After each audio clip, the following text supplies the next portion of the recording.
Olá, amigos do Notícias Agrícolas, no ar nosso boletim, agora para a gente colocar em discussão um tema muito importante, principalmente para as propriedades rurais, aquelas que têm aqueles proprietários que tiveram suas propriedades invadidas nos últimos anos, a questão da reintegração de posse, a questão do marco temporal, enfim, toda essa questão envolvendo a questão indígena e as invasões de terras indígenas por indígenas nos últimos anos. Existe uma ação sendo julgada no Supremo Tribunal Federal, que começou na última sexta-feira.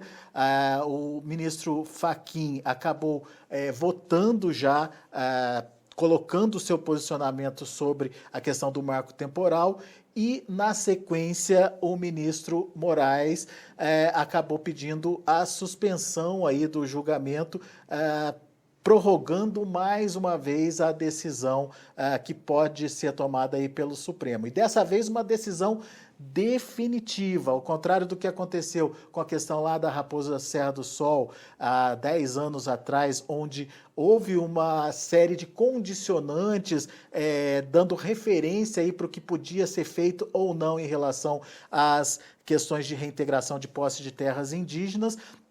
O julgamento dessa ação tem a chamada repercussão geral. Para falar mais sobre esse assunto, para falar mais sobre os possíveis desdobramentos da votação e a importância que tem essa ação, a gente vai conversar agora com a doutora Luana Ruiz.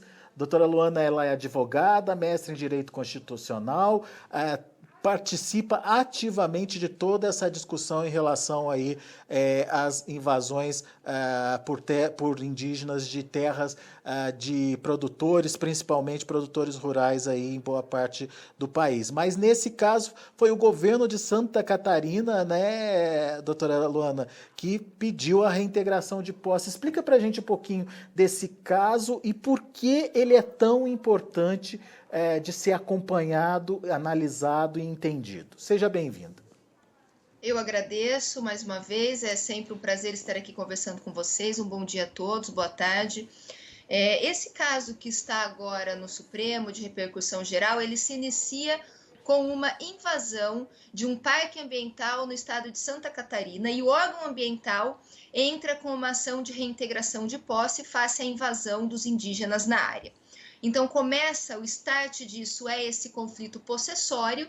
O processo foi se desenrolando nas instâncias, né, no delinear natural da tramitação do processo, e atinge então a última instância em fase de recurso extraordinário no STF, e entendem os ministros que as questões que permeiam as bases interpretativas do artigo 231 da Constituição Federal, que é aquele artigo que fala que os índios têm direito à terra, que a interpretação, as bases interpretativas deste artigo não estavam fixadas, devidamente trabalhadas pelo Poder Judiciário, e com base nessa falta de fixação, de estabilidade de interpretação, o Supremo reconheceu a repercussão geral nesse recurso extraordinário. Entendeu que não está estabilizada a interpretação do direito tradicional indígena, porque por mais que já tenha tido um julgamento muito profundo da questão indígena pelo Supremo, no caso Raposa Serra do Sol, esse julgamento não é vinculante, ele não teve repercussão geral, ele não é obrigação, ele não é imposto aos demais julgadores em outros casos no território nacional, para ser seguido, para seguir aquelas condicionantes. Diante da falta de vínculo, de vinculação, de obrigatoriedade do que foi fixado pelo Supremo no caso Raposa Serra do Sol, os ministros entenderam então que a matéria não está ainda consolidada e reconheceram a repercussão geral neste processo, que começa lá em Santa Catarina com um mero conflito possessório e vai terminar agora decidindo sobre direito territorial indígena e estabilidade da propriedade privada no Brasil. A própria AGU, numa tentativa de organizar essa situação, tentou aí, estabelecer as condicionantes como uma norma, né, doutora? Não deu certo? Pois é, não, deu muito certo por um determinado período. O que acontece? Essas condicionantes, como ela, justamente em razão até da força não vinculante, a AGU elaborou um parecer. A AGU elabora esse parecer, que é de 2017, era governo Temer ainda. A AGU elabora esse parecer e absorve as condicionantes do Supremo neste parecer da AGU. O parecer da AGU foi submetido à Presidência da República. A Presidência da República aprovou o parecer. Quando a Presidência da República aprova um parecer da Advocacia Geral da União, este parecer, verticalizado, de forma vertical dentro da administração pública, ele tem força vinculante. É como se fosse uma lei no âmbito da administração pública. Quem é essa administração pública? Desde o presidente da República, passando pelos ministros, pela AGU, pelos procuradores federais, pelos presidentes das autarquias, por todo o corpo técnico dessas autarquias, nesse caso é FUNAI, mas existem pareceres vinculantes que vinculam o INCRA ou que vinculam o IBAMA. Então, todos os técnicos, servidores das autarquias, são obrigados a observar aquelas diretrizes. Então, isso traz uma nova roupagem na conduta daquele antropólogo que vai a campo, daquele procurador federal que representa a FUNAI nos processos judiciais, daquele presidente da FUNAI quando vai aprovar ou não um relatório antropológico. Todos esses servidores vinculados ao Poder Executivo Federal têm que observar o parecer 001 de 2017, que é esse parecer que incorporou as condicionantes do Supremo da Raposa Serra do Sol. Ocorre que esse parecer, neste processo agora, neste recurso extraordinário do qual nós estamos falando, que começou em Santa Catarina e que está agora na relatoria do ministro Edson Fachin, neste recurso extraordinário, o ministro Edson Fachin deu uma liminar suspendendo os efeitos do parecer 001 da AGU. Então, surtiu efeito por um determinado momento e agora está suspenso por força dessa liminar do ministro Edson Fachin. O mesmo ministro relator que, no dia seguinte, numa diferença de 24 horas, deu uma segunda liminar, suspendendo a tramitação de todos os processos que versem sobre questão indígena no território nacional. Que loucura. E nesse processo está justamente a discussão sobre a questão do marco temporal, que é a grande questão a ser colocada aí, né, doutora Luana? Por que ela é tão importante? O que estabelece esse marco temporal? E por que quem tem as terras invadidas precisa entender a importância dessa ação e desse julgamento? Bom, esse julgamento ele é muito importante não só para quem tem as terras invadidas e não só para quem tem as terras inseridas em processo de demarcação. Nós precisamos observar que a população indígena hoje corresponde, em números não exatos, a cerca de 0,4% da população nacional, e esse número, esse contingente humano, já possui 14% do território nacional. Existem ainda mais de 400 processos da FUNAI dependendo de conclusão. Se esses processos avançarem, forem concluídos, estima-se que pode aí passar de 20%, 25% do território nacional vir a se tornar terras indígenas. Por que eu falo que estima-se? Porque só é possível saber o que efetivamente os índios reivindicam e o que efetivamente o antropólogo vai dizer que é terra indígena. Nós só conseguimos conhecer esse perímetro territorial depois que é feito o estudo. E nós estamos falando de áreas que ainda não foram estudadas, então nós estamos trabalhando aqui com números não definidos, mas são estimativas. O risco é muito grande, é uma área muito considerável. Se nós observarmos, por exemplo, que só para a agricultura, que garantiu o Brasil na primeira página dos principais jornais internacionais na semana passada com crescimento econômico, essa mesma agricultura que nos coloca na primeira página de jornais internacionais pelo crescimento econômico, ocupa menos de 10% do território nacional. E nós estamos já muito mais do que é destinado à agricultura, já é terras indígenas. E por que isso é importante também para quem ainda não tem o problema? Porque essa decisão do Supremo, neste recurso extraordinário, vai nos sinalizar se os problemas vão diminuir ou aumentar. Em que sentido? O que está em jogo? Marco temporal e indigenato. A tese do indigenato, ela está pautada em um alvará régio do Brasil Colônia, que diz que os índios são os donos, os índios são os primeiros habitantes e donos naturais destas terras. Então, pela tese do indigenato, como os índios são os donos naturais e primeiros habitantes destas terras, qualquer centímetro quadrado do território nacional foi um dia ocupado por indígenas. Então, qualquer território, qualquer centímetro quadrado do território nacional pode ser reivindicado por indígena e pode vir a ser reconhecido como terra de ocupação tradicional. Isso é o indigenato. O marco temporal é o quê? O marco temporal diz que pode ser vir a ser reconhecido como terra indígena as áreas nas quais os índios estavam ocupando de forma tradicional em 1988, com a promulgação da Constituição Federal. Então, quando eu trago um marco temporal, eu trago um critério objetivo para a demarcação de terras indígenas. E são essas duas teses, indigenato e marco temporal, que estão hoje na balança do Supremo. E a relevância do tema é essa. Indigenato, qualquer território nacional, qualquer rincão brasileiro pode ser reconhecido como terra indígena, e marco temporal só poderá ser reconhecido como terra indígena onde os índios estavam em 1988.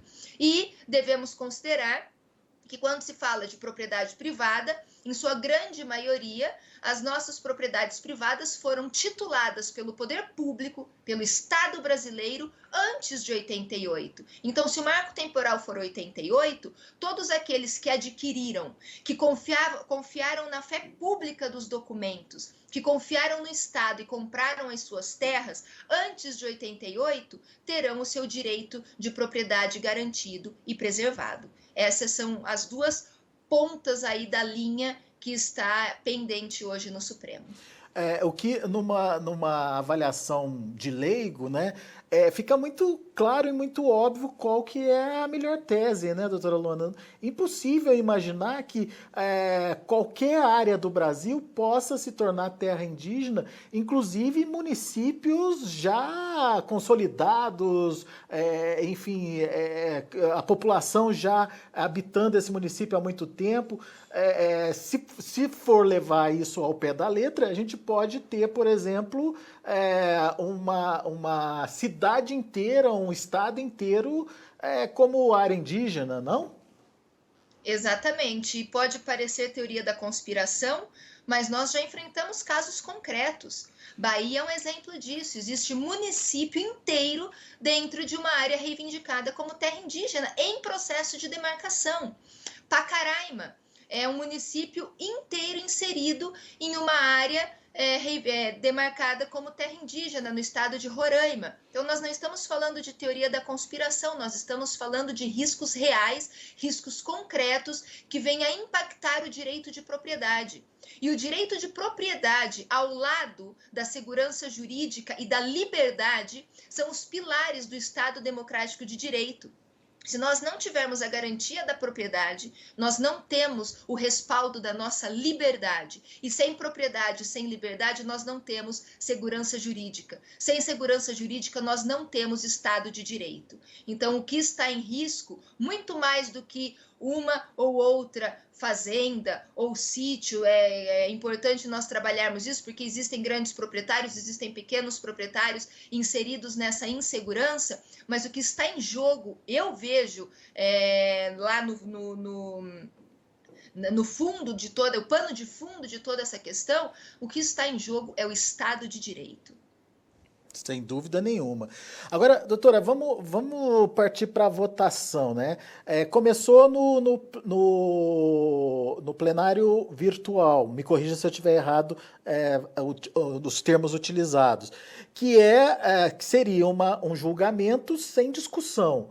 Com o pedido do Moraes de suspensão do julgamento, isso obrigatoriamente faz com que essa discussão seja levada e seja feita pelos ministros, certo? Certo.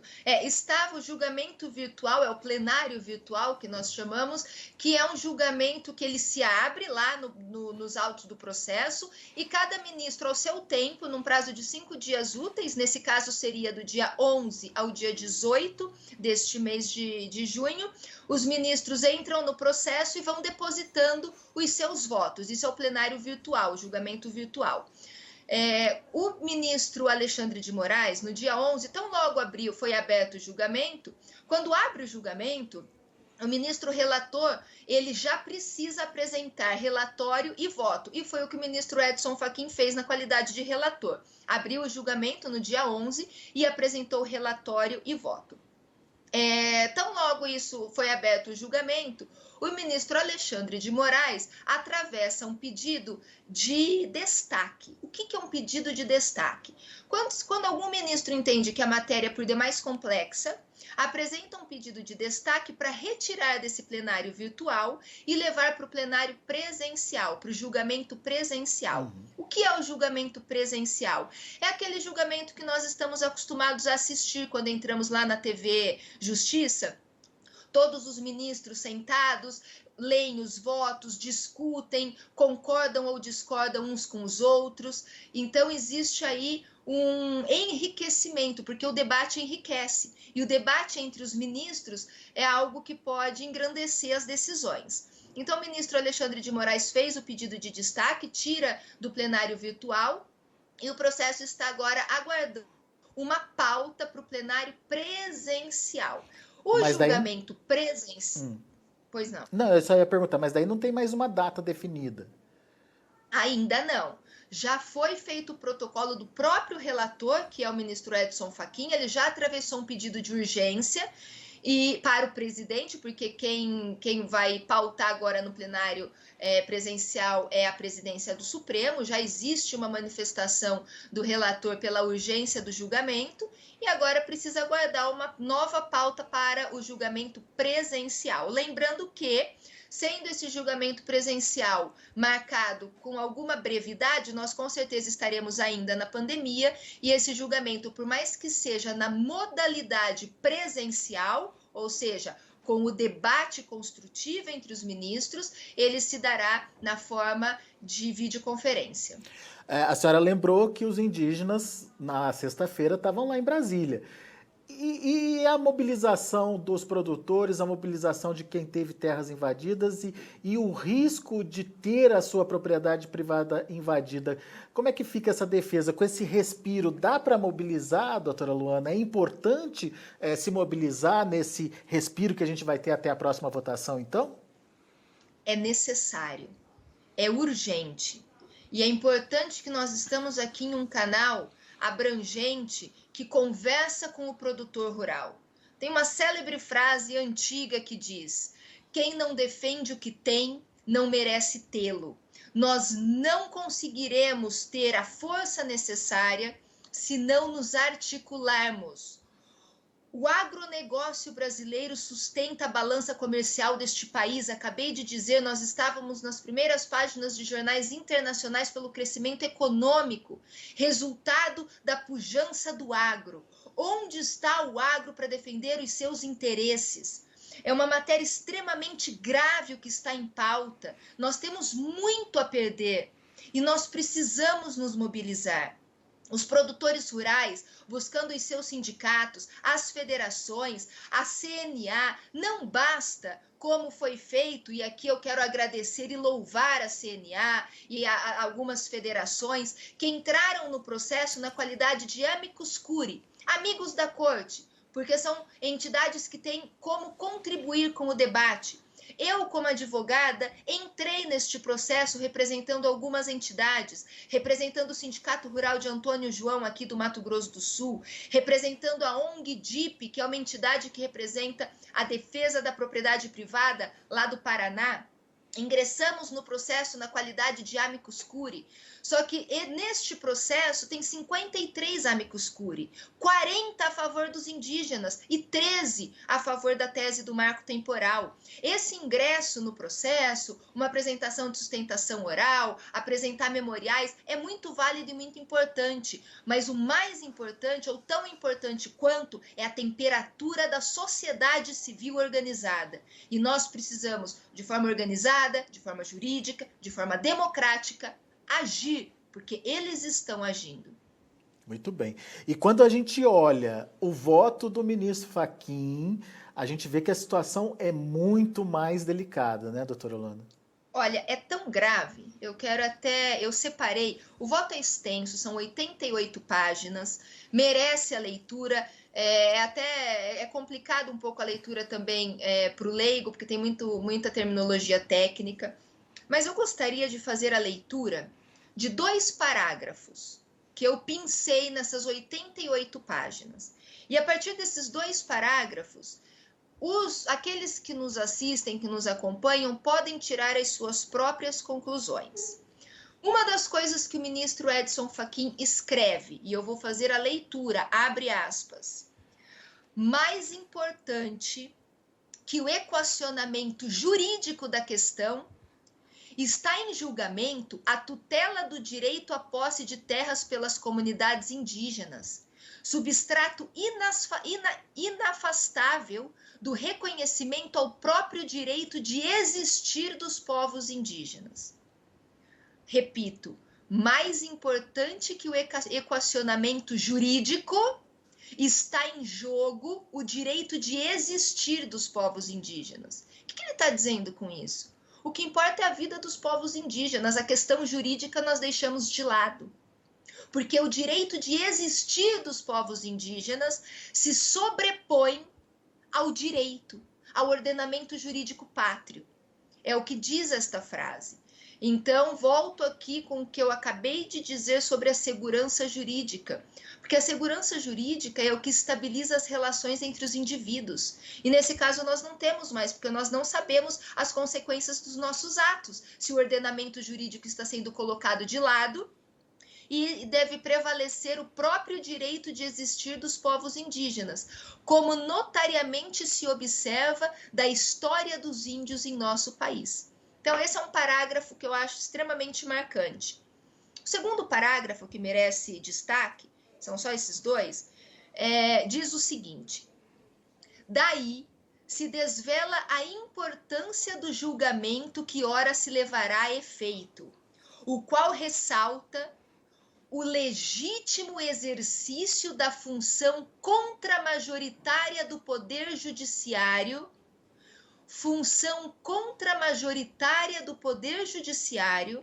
na tutela de direito fundamental de minorias. Então, é o ministro do Supremo, relator deste processo, dizendo que o que está em jogo é a importância, é levar a efeito o exercício da função contramajoritária do Poder Judiciário na tutela de direito fundamental de minorias. Defende-se as minorias em detrimento da maioria. Não existe discussão jurídica, existe uma discussão ideológica.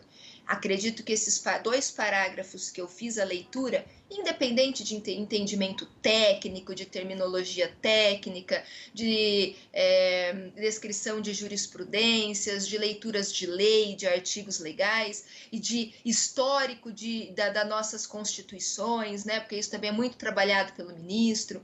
Esses 2 parágrafos, eles nos mostram os contornos ideológicos do entendimento e partindo dessa premissa, é realmente um jogo com cartas marcadas. Pois é. Agora, imaginando que, apesar de não haver uma data definida, essa discussão vai ser feita e o julgamento vai ocorrer. Com esse plenário que a gente tem hoje, com esses ministros que a gente tem hoje, dá para imaginar o resultado desse julgamento, doutora Luana? Olha, nós estávamos falando sobre esse assunto ainda ontem, que a tarefa mais árdua hoje no Brasil no contexto político, no contexto jurídico e diante desta guerra institucional que se instalou no nosso país, a tarefa mais árdua que nós temos é fazer uma leitura, uma expectativa dos rumos que o Supremo dará para qualquer matéria. Nós tivemos várias matérias, desde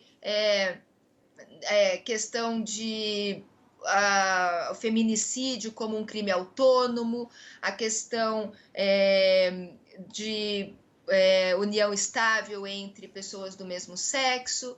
Nós tivemos agora recentemente a prisão em segundo grau.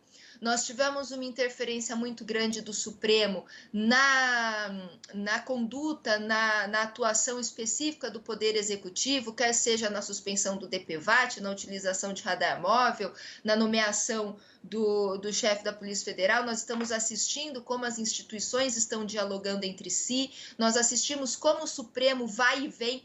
Aqui, para este público, a questão do Fundo Rural, né, reconhecida como inconstitucional, depois reconhecida como constitucional. Então, nós nos sentimos muitas vezes, e um termo bastante vulgar, mas nos sentimos muitas vezes como se estivéssemos na casa da mãe Joana, nos jogam de um lado para o outro. Então, diante dessa realidade, é muito difícil nós prevermos o que esperar do Supremo. Nós estávamos também, há pouco antes, conversando sobre isso, eu relatei 2 casos de mandados de segurança que eu tenho com liminares suspendendo os efeitos de decreto homologatório, um aqui do meu estado, do Mato Grosso do Sul, e outro do estado de Roraima, que estão com liminares suspendendo decretos homologatórios desde 2009, já há mais de uma década, estabilizando o status quo, estabilizando a situação na base, até que na ação principal o Poder Judiciário vem dizer, afinal, se o processo da FUNAI é válido ou não. E esses meus mandados de segurança foram pautados no Supremo. O relator é o ministro Marco Aurélio, esteve em julgamento também de sessão plenário virtual do dia 4 ao dia 11, né? Então, encerrou logo quando começou esse julgamento de relatoria do ministro Edson Fachin.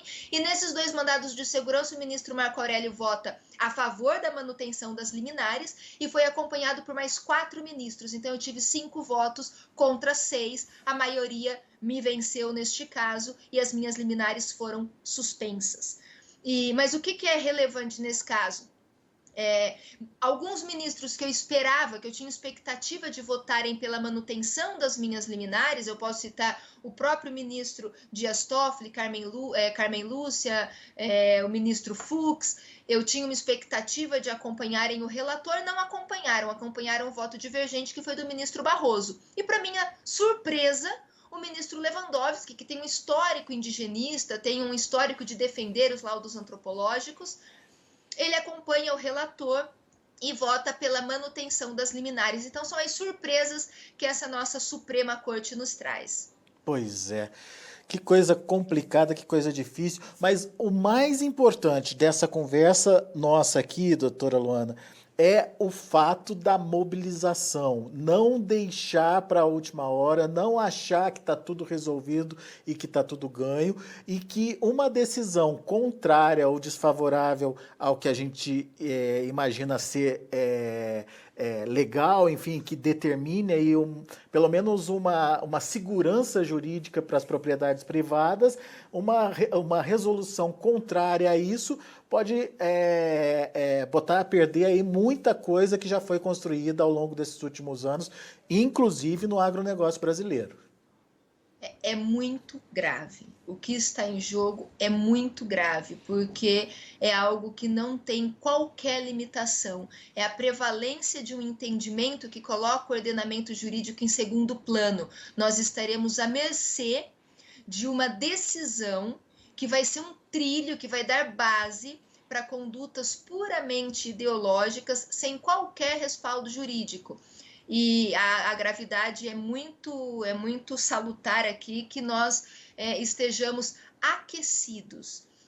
A temperatura da sociedade ela é muito forte e ela tem sim poder, não digo poder de decisão, de persuasão, não, mas as mobilizações democráticas da sociedade civil organizada, eu entendo que tem sim a sua função, tem o seu papel, e Talvez eu falo que eu me senti aqui essa semana, eu estou me sentindo atropelada pelo Supremo por conta dessas duas liminares que eu venho, assim, de forma muito árdua, mantendo essas liminares já há mais de uma década, trabalhando essas questões interpretativas e a manutenção das condicionantes do Supremo também há mais de uma década, desde o julgamento da Raposa Serra do Sol, e agora, em uma semana, eu me sinto atropelada por esta Suprema Corte, e quando você experimenta o sentimento de impotência, e eu quase que já venho me acostumando a experimentar este sentimento, porque, como eu disse,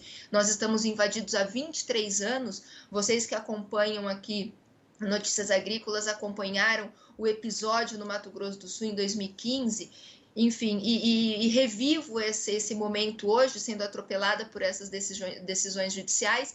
Isso nos dá uma vontade, uma ânsia de dizer: vamos fazer alguma coisa, o agro precisa agir, nós temos entidades, nós somos uma sociedade civil organizada, e eu não acredito que podemos abandonar o barco, porque sempre é tempo, tanto é tempo, e eu acredito na vitória, e acredito mesmo, acredito no Estado Democrático de Direito, acredito na estabilidade dos nossos títulos, que aqui, a minha família no Mato Grosso do Sul está há 23 anos no conflito e até hoje não conseguiram nos derrubar. Nós apanhamos, e muito. Estamos perdendo diversas batalhas, mas a guerra continua. Então eu entendo que os produtores rurais precisam acordar para essa nossa realidade. Muito bom, depoimento muito forte da doutora Luana, que, como ela bem contou aqui pra gente, passou na pele toda essa situação e vem passando ainda, né? Uma decisão ainda não saiu, são mais de 20 anos de discussão na justiça, e a gente torce para que realmente a situação seja colocada em discussão, e mais do que isso, que seja revertida em um posicionamento positivo aí, que a sua família possa voltar a produzir, voltar a produzir alimentos, né, doutora Luana, que é muito importante hoje, é o principal fator aí de crescimento de um país, e eu imagino a garantia do alimento, a garantia da paz, né? Com comida você pode evitar guerras, enfim, e a gente não consegue entender por que estão querendo limitar ou prejudicar essa produção. Duas coisas importantes nesse contexto. Primeiro, em relação ao indígena. Também é muito importante nós trabalharmos para tentarmos. Eu sei que quem está invadido, que quem teve o índio entrando na sua propriedade, destruindo seus bens, destruindo sua casa, queimando seu maquinário, é muito difícil administrar o que eu vou falar agora. Mas nós precisamos entender que nem todo indígena é corrompível pelas ONGs, por entidades que trabalham com os discursos maléficos. Então, no seio das comunidades indígenas, tem muita gente, e eu ouso afirmar, a sua grande maioria, de pessoas do bem, de gente boa, que quer produzir, que quer trabalhar, que quer, tal qual os produtores rurais, quer também um canto para chamar de seu, e uma segurança jurídica, e poder aí crescer, ver seus filhos crescendo na paz e na prosperidade. Então nós precisamos entender, primeiro, que o nosso principal inimigo se chama narrativa ideológica. Esse é o nosso principal inimigo, não são necessariamente os indígenas. E que os indígenas anseiam e merecem também a estabilidade e a possibilidade de independência e autossubsistência, tanto que nós vemos atualmente diversas comunidades, índios produtores de café exportando para a Europa, os parecis no Mato Grosso com uma pujante produção de grãos. Isso é muito importante. E nesse ponto me chama a atenção a decisão do ministro Edson Fachin, porque lá já no avançado da sua decisão, ele destaca que as terras indígenas é de usufruto exclusivo dos índios, e ali ele já rechaça como sendo inconstitucional qualquer interferência de terceiros, quer seja em parceria, quer seja em arrendamento. E fica nas entrelinhas, inclusive, uma vedação de exploração econômica, porque exploração econômica, produção de excedente, não seria da cultura dos indígenas. Então eu vejo até como anti-humanitária essa linha de entendimento que foi desenhada pelo ministro. Muito bem. Doutora Luana, muito obrigado, viu, por disponibilizar um pedacinho do seu tempo para explicar para a gente o que está acontecendo de fato, trazer a atual situação, a gravidade da atual situação para a discussão e vamos tentar, através dessa nossa conversa, de novas conversas que a gente pode ter aqui no Notícias Agrícolas, promover esse debate para justamente criar essa mobilização necessária para convencimento aí do judiciário.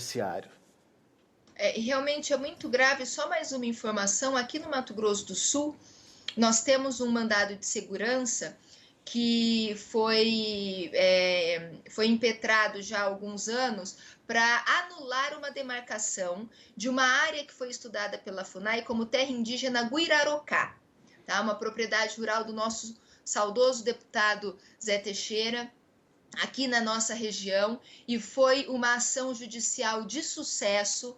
O seu advogado consegue anular a demarcação, o Supremo reconheceu que a demarcação estava equivocada, que a área não era de posse tradicional indígena, anula a demarcação da FUNAI com trânsito em julgado. Acabou. Trânsito em julgado significa não cabe mais recurso. E seria uma grata vitória, porque qualquer vitória em qualquer lugar, para qualquer produtor rural, é uma vitória para todos nós. E aí os indígenas vão ao Supremo e falam, olha, não gostei daquela decisão, nós não fomos chamados para participar do processo, então eu quero apresentar uma ação rescisória. E o Supremo acolhe essa ação rescisória. Então, nem quando termina, não acaba na questão indígena quando é a favor do produtor rural. Porque nós temos aí um exemplo grotesco de uma área que já foi reconhecida sua anulidade da demarcação e agora o produtor rural, depois de ter ganho em última instância com trânsito em julgado, vai ter que começar a luta tudo de novo. E não é o único caso, existe um caso semelhante também de relatoria da ministra Rosa Weber em Santa Catarina. Meu Deus. Enfim, temos que botar um ponto final nisso, tomara que seja uma decisão favorável, a gente vai continuar acompanhando. Doutora Luana, muito obrigado e parabéns pela luta aí. É uma questão muito, muito importante aí para todos nós, né? Para os produtores rurais do Brasil inteiro, e a sua mobilização é fundamental. Muito obrigado pela dedicação. Eu que agradeço. Até a próxima. Doutora Luana Até. Ruiz, aqui com a gente no Notícias Agrícolas, portanto, traduzindo para a gente de uma forma bem simples, didática, o que está acontecendo e quais são os futuros aí desse julgamento que está prestes a acontecer lá no STF. Foi suspenso, mas a qualquer momento pode voltar e colocar em xeque a questão do marco temporal. Então, vamos ficar atentos e vamos preparar a mobilização. Isso que é o mais fundamental nessa fala da doutora Luana, porque entre os amigos da corte que ela citou, são 40 favoráveis à tese indígena e apenas 13 favoráveis aí à propriedade privada. Então, vamos prestar atenção no que está acontecendo e participar mais, tá bom? Dado o recado, a gente fica por aqui. Agradeço muito a sua atenção e a sua audiência.